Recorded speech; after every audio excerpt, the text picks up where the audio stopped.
Halo, Assalamualaikum warahmatullahi wabarakatuh. Perkenalkan, nama saya Meris Cerevia Halmira. Saya dari UIN Mahmud Yunus Batu Sangkar. Kali ini kita akan belajar tentang sel. Pada musim hujan, biasanya kita akan makan makanan yang berkuah, seperti bakso. Tahukah teman-teman, bakso itu memiliki struktur yang hampir sama dengan struktur sel. Lalu, apa sih pengertian dari sel itu?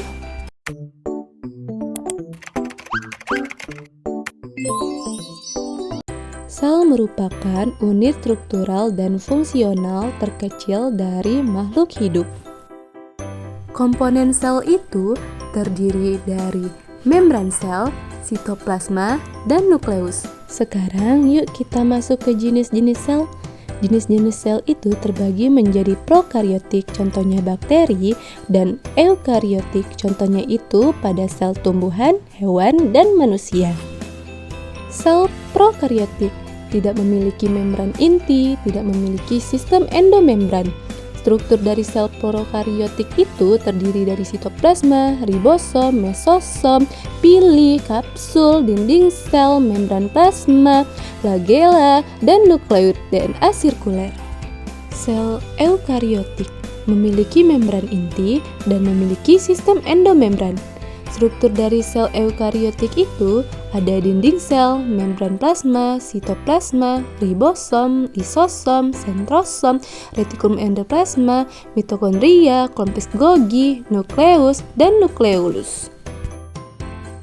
Fungsi sel. Fungsi sel itu sebagai struktural makhluk hidup, sebagai satuan pertumbuhan, sebagai satuan fungsional terkecil, sebagai satuan regenerasi terkecil, sebagai satuan faktor herediter terkecil, dan sebagai struktural terkecil. Dijelaskan dalam Quran Surat Abasa ayat 19 yang artinya, dari setetes mani Allah menciptakan lalu menentukannya. Nah, dari ayat tersebut telah dijelaskan bahwa setetes mani pun memiliki sel-sel, yakni untuk menentukan fase-fase kejadiannya hingga sempurna dan lahir sebagai manusia. Komposisi sel terdiri dari membran sel, sitoplasma sel, dan nukleus. Membran sel.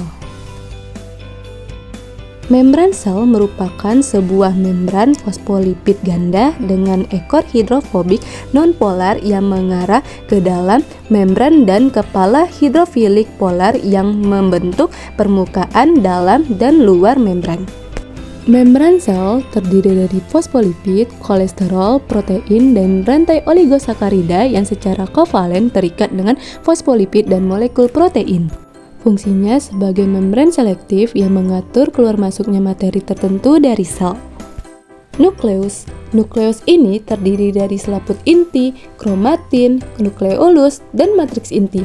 Inti sel ini dikelilingi oleh dua unit membran paralel yang dipisahkan oleh celah sempit yang disebut sisterna perinuklear. Baiklah, mungkin itu saja pembelajaran kita pada video kali ini. Assalamualaikum warahmatullahi wabarakatuh.